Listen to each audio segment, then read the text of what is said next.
श्री राधे राधे। भक्तों, प्रभु की भक्ति से ओतप्रोत जिनका जीवन है, विशेष प्रेमी जो ठाकुर जी के हैं, उनकी रहनी एक अद्भुत होती है। वो सामान्य नहीं होती है। पूर्ण रूप से भगवान में ही लीन होते हैं। मन से निरंतर प्रभु की सेवा में, ध्यान में, चिंतन में लगे रहते हैं। फिर भी जगत के कल्याण का कार्य करते हैं। ऐसी रहनी थी श्री घनश्याम दास जी महाराज की। श्री धाम वृंदावन में उनके गुरुदेव श्री बाल कृष्ण दास जी महाराज के दर्शनार्थ अनेक भक्तों का आगमन होता था। सभी स्तर के भक्त होते थे जो अपनी अपनी जिज्ञासाओं का समाधान चाहते थे। तो गुरुदेव श्री महाराज जी समागत लोगों की जिज्ञासा के समाधान हेतु श्री ठाकुर जी की ओर इंगित कर देते थे। श्री ठाकुर जी के मुख से निकली बातें श्री महाराज जी के भावानुसार ही होती थी। ये बालकृष्णदास जी को पता था कि जो उनका भाव होता वही ठाकुर बोलते हैं, इसलिए उनको ये सेवा दे रखी थी। आबाल वृद्ध सभी के मानसिक धरातल के अनुरूप उनकी जिज्ञासाओं का समाधान घनश्याम दास जी कर देते थे। कई नवीन साधकों के प्रश्न बड़े अटपटे होते हैं, जिनको सुनकर के सामान्यतः लोग उन पर नाराज हो सकते थे, किंतु उन्हें भी श्री ठाकुर जी बड़े स्नेह पूर्वक संतुष्ट कर देते और परिकर जनों को इतना प्रेम देते, सबके मन की बात सुनते और उनका मान रखते। भक्तों, जो सावधान नहीं होता है वो लोगों को प्रेम भी नहीं देता, मन की बात भी नहीं सुनता और शासन करना शुरू कर देता है। ये नासमझी हो जाती है। लेकिन घनश्याम दास जी ऐसा नहीं, शासन किसी के ऊपर नहीं, सेवा सबकी करते थे। और कहते कि पूज्य महाराज जी के सभी परिकरजन मेरे लिए पूजनीय हैं। श्री ठाकुर जी अपनी गंभीर व ओजपूर्ण वाणी द्वारा कम से कम शब्दों में साधकों का समाधान कर देते थे। ये अध्यात्म दर्शन की गूढ़ एवं जटिल व्याख्याओं से बचते थे और आश्रितों को भी तर्क एवं वाद विवाद से दूर रहने की सलाह देते थे। एकांत में बैठकर भगवान नाम जप करने पर विशेष जोर देते थे। युवा वर्ग को अपने स्नेहिल व्यवहार से अपनी ओर आकृष्ट कर भगवत उन्मुख कर देते थे। किसी बाह्य वेशभूषा और चिन्हों से रहित उनका सीधा सरल जीवन लोगों को बरबस अपनी ओर खींचता था। उनकी सात्विक सौम्य मुखाकृति, गंभीर व्यक्तित्व एवं आत्मीयतापूर्ण वाणी से नवीन व्यक्ति प्रथम भेंट में ही उनका हो जाता था। उनकी शिष्ट एवं विनम्र चेष्टाएं लोगों के लिए प्रेरणा का कार्य करती थी। पूज्य राधा बाबा ने 500 से अधिक लोगों के पारमार्थिक उत्थान की जिम्मेदारी उनको सौंपी थी। इसके अलावा उनकी स्वरूपाई के समय से इनसे जुड़े हुए अनेक लोग जो इनके शरणापन्न थे एवं अनेक साधक व कृपा पात्र जो ठाकुर जी पर विशेष श्रद्धा रखते थे, इन सभी के लौकिक पारमार्थिक दोनों ही प्रकार की समस्याओं का समाधान श्री ठाकुर जी किया करते थे। उनके गुरुदेव श्री महाराज जी के संकल्प से सन 1990 में तमाल कुंज का निर्माण हुआ। भक्तों, ये आश्रम है जो गुरुदेव का आश्रम वेण विनोद कुंज उसी के सामने है। तो उसका निर्माण हुआ सन 1990 में। और गुरुदेव की आज्ञा अनुसार ही एक पारमार्थिक न्यास का भी गठन किया गया, जिसकी सारी जिम्मेदारी ठाकुर जी बड़ी कुशलता पूर्वक निभाते रहे। इनका व्यवहार व परमार्थ दोनों ही सधा हुआ था। ये अभावग्रस्त लोगों की आर्थिक सहायता गुप्त रीत से कर दिया करते थे। श्री ठाकुर जी की प्रेरणा से ब्रज की अनेक स्थलियों का जीर्णोद्धार करवाया गया, जिसमें करहला ग्राम में श्री घमंड देवाचार्य जी की प्राचीन रासस्थली, नंदगांव के यशोदा कुंड के निकट प्राचीन गुफा और महाराज जी की भजन स्थली, ग्वाल पोखरा ऊंचा गांव में ललिता जी का मंदिर, ये मुख्य हैं। इन सब का जीर्णोद्धार कराया गया, जिसमें ठाकुर जी बहुत लगन से भक्ति करते हुए भी लगे हुए थे सेवा में। और भक्तों, राधा बाबा के गोलोक गमन के पश्चात गुरुदेव श्री बाल कृष्णदास जी महाराज की ऐसी इच्छा थी कि गीता वाटिका गोरखपुर में श्री राधा बाबा की समाधि पर भव्य मंदिर का निर्माण हो और उनके श्री विग्रह की प्रतिष्ठा कराई जाए तथा नियमित रूप से संकीर्तन, पदगान, भोग आरती की सुंदर व्यवस्था हो जाए। उनके इस संकल्प को श्री ठाकुर जी ने सभी भक्तों के सहयोग से मूर्त रूप दिया। पूज्य महाराज इन दिनों अस्वस्थ चल रहे थे गुरुदेव जी, फिर भी पूज्य राधा बाबा के श्री विग्रह की प्राण प्रतिष्ठा हेतु गोरखपुर गए थे। कमजोरी के कारण चलने फिरने में असमर्थ थे, इसलिए कार्यक्रम स्थल पर उन्हें व्हील चेयर द्वारा ले जाकर के एक चौकी पर विराजमान कर दिया गया। ठाकुर जी के द्वारा जय जय प्रीतम काव्य का गान प्रारंभ किया गया। एकाएक पूज्य महाराज जी को भावावेश आ गया, बालकृष्ण दास जी को, और उनको पूज्य बाबा प्रत्यक्ष भ्रू नचाते हुए दिखने लगे। पूज्य महाराज जी श्री राधा बाबा के श्री विग्रह के सामने भावमय नृत्य करने लगे, अशुभ प्रवाह होने लगा, मुख से शब्द निकलते थे, अद्भुत अद्भुत। और मेवे का भोग लगाया गया था, जिसे पूज्य बाबा ने पाया, ऐसा महाराज जी को अनुभव हुआ। बालकृष्ण दास जी को ठाकुर जी ने शीघ्रता से उठ करके श्री महाराज जी को संभाला और व्हील चेयर में बैठाकर विश्राम कक्ष में ले आए। महाराज जी अर्थात गुरुदेव जी वहां पर भी भाव अवस्था में ही बने रहे। रात्रि 9 बजे तक इसी स्थिति में थे। बाद में स्वस्थ होने पर पूज्य श्री ने ठाकुर जी से कहा, मैं बाबा के साथ ही चला जाना चाहता था, मुझे यहाँ क्यों लाए। भक्तों, ये घटना है 15 सितंबर सन 1994 की। ठाकुर श्री घनश्याम दास जी के गुरुदेव के स्वास्थ्य में धीरे धीरे शिथिलता आने लगी। शिथिलता आती गई और गुरुदेव की सेवा में अब घनश्याम दास जी बहुत सावधान रहने लगे। पूज्य महाराज जी भी ठाकुर जी को हर क्षण अपने पास ही देखना चाहते थे। यदि कभी किसी कार्यवश कुछ समय के लिए ठाकुर जी को इधर उधर जाना पड़ता तो महाराज जी का बुलावा आ जाता, ठाकुर जी कहाँ हैं, उन्हें बुलाओ। पूज्य राधा बाबा, पूज्य स्वामी लक्ष्मण जी महाराज, श्री गया प्रसाद जी महाराज गोवर्धन वाले, ये सभी एक एक करके लीला में प्रविष्ट हो चुके थे।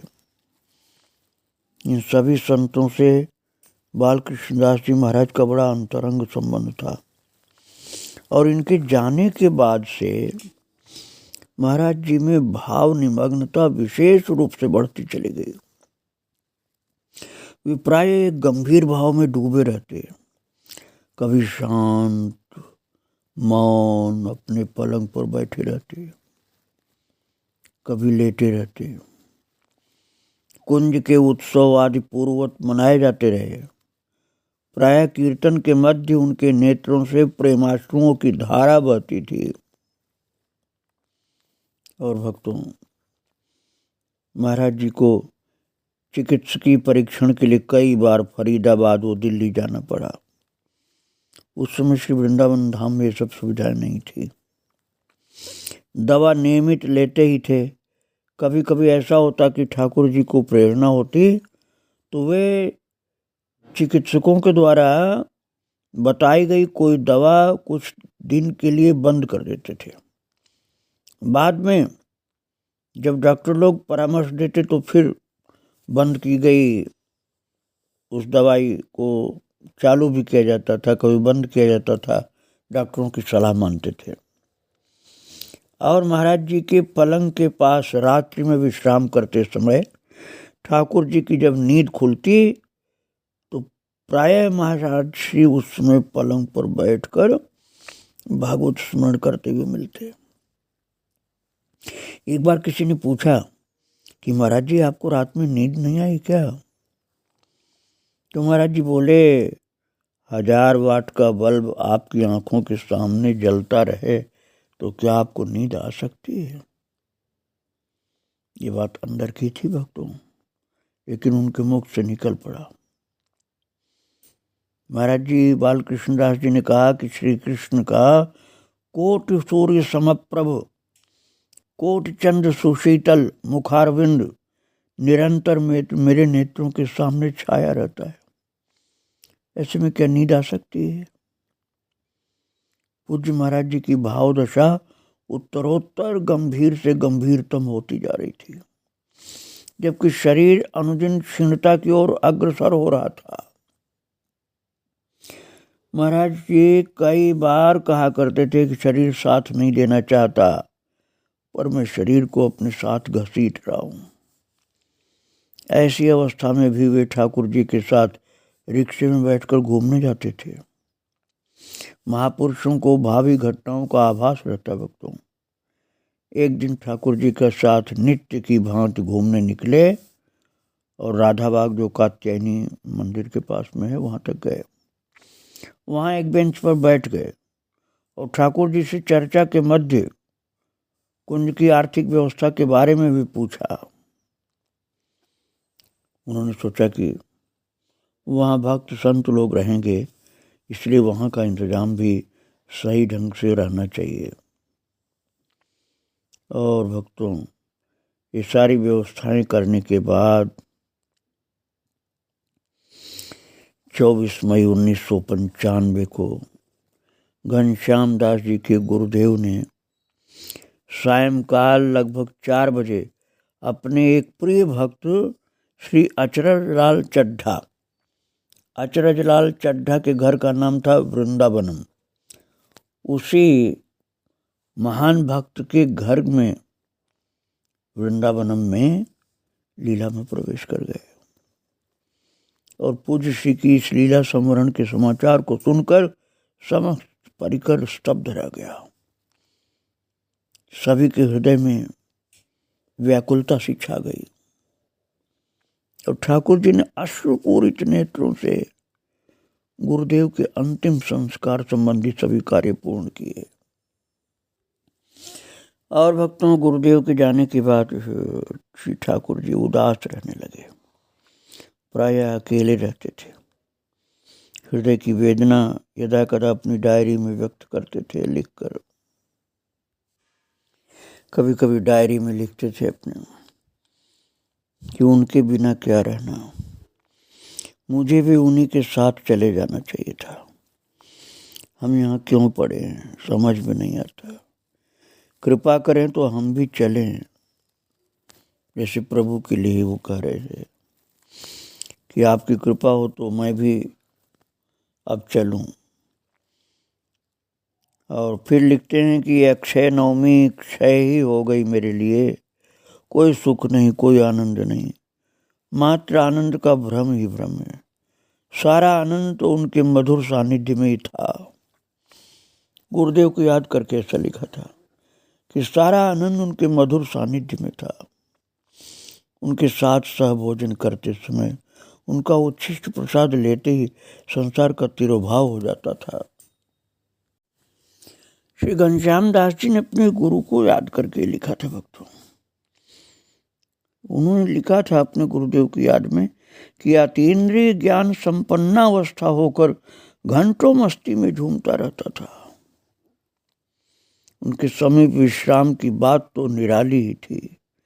ऐसे ऐसे खेल करके पूज्य श्री कौतुक भरते थे। मंद स्मित पूर्वक कहते, बस हो गया, बहुत हो गया, अब आ जाइए यहीं पर।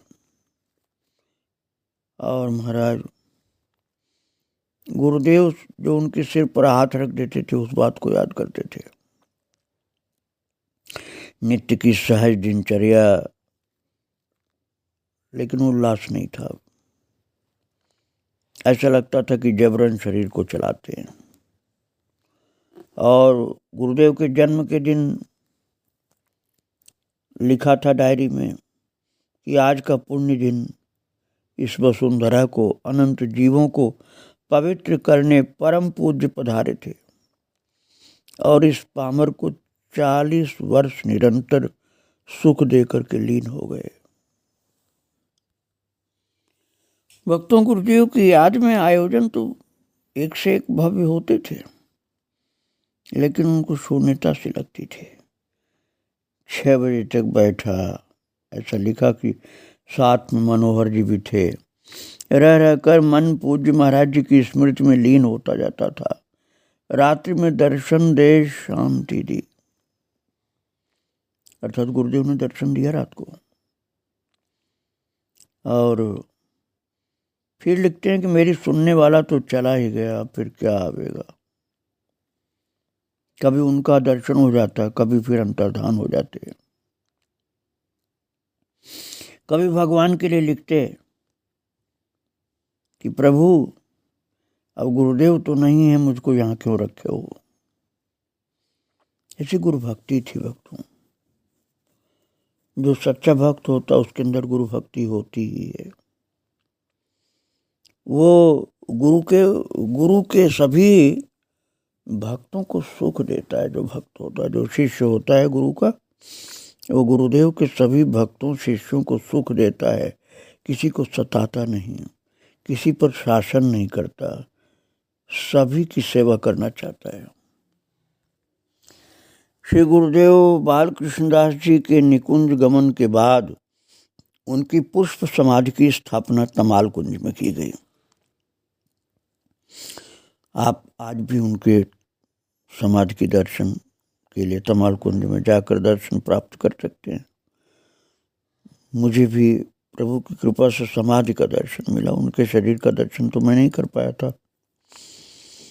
और गुरुदेव की स्मृति में स्मृति ग्रंथ भी छपाया गया था। रसार्चन नाम से वो ग्रंथ तैयार हुआ था और उसका विमोचन श्री जी महाराज के द्वारा किया गया था। वो भी एक महान संत थे भक्तों। उनका जो विग्रह तैयार किया गया गुरुदेव का, उस निर्माण कार्य को देखने के लिए ठाकुर जी जयपुर गए। वहाँ श्री राधा बाबा के कृपा पात्र श्री रामचंद्र जी खींची के यहाँ ठहरे। भक्तों, ठाकुर जी इस बात के लिए सचेत रहते थे कि भोजन किसी वैष्णव भक्त के यहाँ ही होना चाहिए। प्याज लहसुन भी न खाया जाता हो, ऐसा भक्त हो। और इनके खान पान को लेकर ठाकुर जी के मन में थोड़ी दुविधा थी। तो विश्राम के समय ठाकुर जी के मन में विचार चल रहा था, तभी उन्होंने तंद्रा में देखा कि जिस कक्ष में विश्राम कर रहे हैं उस कक्ष की एक दीवार में श्रीनाथ जी का चित्रपट टंगा हुआ है। जागृत होने पर उस दीवार पर ऐसा कोई चित्रपट नहीं दिखा। श्रीनाथ जी का इस प्रकार से स्फुरण होने के कारण ठाकुर जी ने उन सज्जन से पूछा कि क्या आपके यहाँ श्रीनाथ जी की सेवा होती है। उन्होंने बताया हाँ। अब आप समझिए कि कैसे भगवान इनको संकेत करते थे चित्र था नहीं लगा हुआ, लेकिन उनको चित्र दिखलाई पड़ा था और बाद में देखा चित्र नहीं था वहाँ। इसलिए पूछा था कि क्या श्रीनाथ जी की सेवा आपके यहाँ होती है? तो उन्होंने बताया हाँ, और ये भी बताया कि हम लोग वल्लभ कुल की परंपरा के अनुसार श्रीनाथ जी की सेवा करते हैं। ये सुनते ही ठाकुर जी के मन की सारी ऊहापोह समाप्त हो गई। जो खान पान की शुद्धि के विषय में सोच रहे थे वो सब ठीक हो गया, समाधान हो गया। तब प्रसन्नता से उन्होंने प्रसाद पाया कि ये लोग बहुत शुद्ध वैष्णव हैं, खान पान की अशुद्धि इनके यहाँ नहीं हो सकती। और जो श्री विग्रह गुरुदेव का बनवाने के लिए गए थे वो कार्य पूर्ण हो गया, तब उनको ले करके वृंदावन आए। और 20 दिसंबर 1996 गीता जयंती, जो महाराज जी का जन्मदिन, उसी दिन भव्य समारोह के साथ अतिशय दिव्य भगवदीय वातावरण में श्री विग्रह की प्राण प्रतिष्ठा की गई थी। और परिकर जनों को पूज्य महाराज जी अर्चा विग्रह के रूप में पुनः प्राप्त हो गए। श्री ठाकुर जी ने पूज्य महाराज जी के श्री विग्रह के समक्ष नित्य प्रातः काल पूज्य महाराज जी के द्वारा रचित पदों का गायन एवं नाम संकीर्तन की परिपाटी डाली। और भक्तों, उस परिपाटी का पालन आज भी होता है। और इन पदों को अली भाव निर्झर नामक ग्रंथ में संग्रहित किया गया। स्वयं ठाकुर जी ने ही इनकी राग बैठाई एवं नित्य एक पद के गायन का नियम चलाया। नित्य प्रातः एवं सायंकाल श्री विग्रह की सेवा पूजा आरती भोग आदि व्यवस्था कर सेवा सुख का प्रदान किया। सेवा सुख सभी को महाराज मिले, इसका बहुत ध्यान देते थे और सेवा का मौका देते थे। किसी की सेवा में बाधा नहीं डालते थे, सबके अंदर उत्साह भरते थे। श्री ठाकुर जी प्रतिवर्ष महाराज जी के आविर्भाव एवं तिरोभाव तिथि को उल्लास पूर्वक मनाते रहे। इस प्रकार परिकर जनों को पूज्य महाराज जी की अनुपस्थिति से आई रिक्तता का अनुभव नहीं होने दिया। भक्तों के आग्रह पर इंदौर, बड़वानी, महेश्वर, लोनारा, भोपाल, दिल्ली, फरीदाबाद, गोरखपुर, बनारस, लखनऊ, कानपुर आदि स्थानों में जाकर संकीर्तन की धारा बहाई। जहाँ जहाँ श्री बालकृष्णदास जी महाराज के भक्त लोग थे, हर जगह ठाकुर जी पहुँचे, सबका उत्साह बढ़ाया, सबके अंदर फिर से भक्ति की धारा को तीव्र किया। और महाराज जी के अप्रकाशित साहित्य का प्रकाशन कराने में प्रयत्नशील रहे। उनके जो जीवन चरित्र की पुस्तक चरितवय हो, जिनके लेखक मनोहर दास बाबा हैं, उनको प्रकाशित करवाया उस ग्रंथ को। और साथ ही एक संक्षिप्त जीवन चरित्र को गोरखपुर के भूतपूर्व कुलपति श्री विश्वंभर शरण जी पाठक द्वारा अंग्रेजी में तैयार करवाया। वेण विनोद कुंज में स्वामी श्री राम जी की रासमंडली द्वारा पूज्य महाराज जी की जीवन लीलाओं का भव्य मंचन करवाया। परिकरजन के विशेष आग्रह पर महाराज जी के द्वारा रचित आलिभाव निर्झर के पदों को गाकर 4 भागों में कैसेट के रूप में बनवाकर जनसाधारण को उपलब्ध कराया। ठाकुर जी की प्रेरणा से कई उत्साही गृहस्थ भक्तों ने श्रीधाम वास करना शुरू कर दिया। स्वयं जा करके उनके निवास हेतु श्री ठाकुर जी ने उपयुक्त स्थान का चयन किया और अनेक भक्तों को वृंदावन वास की प्रेरणा दी। भक्तों, इस शिष्य का कर्तव्य होता है कि गुरु के सभी शिष्यों, भक्तों, अनुयायियों को सुख प्रदान करे, सबके लिए सुंदर से सुंदर व्यवस्था करे, किसी के द्वारा कभी भी कष्ट किसी को न मिले, इसके लिए ध्यान रखे। अपने सेवा के द्वारा उनको सुख प्रदान करे, उनके ऊपर शासन न करे। ये शिष्य का धर्म होता है। इन सब का बहुत सावधानी से पालन करते थे ठाकुर जी। आगे इनके चरित्र की बातों को मैं फिर सुनाऊंगा। आज इनको प्रणाम करके ही विराम दे रहा हूँ। श्री राधे राधे, जय श्री राधे राधे।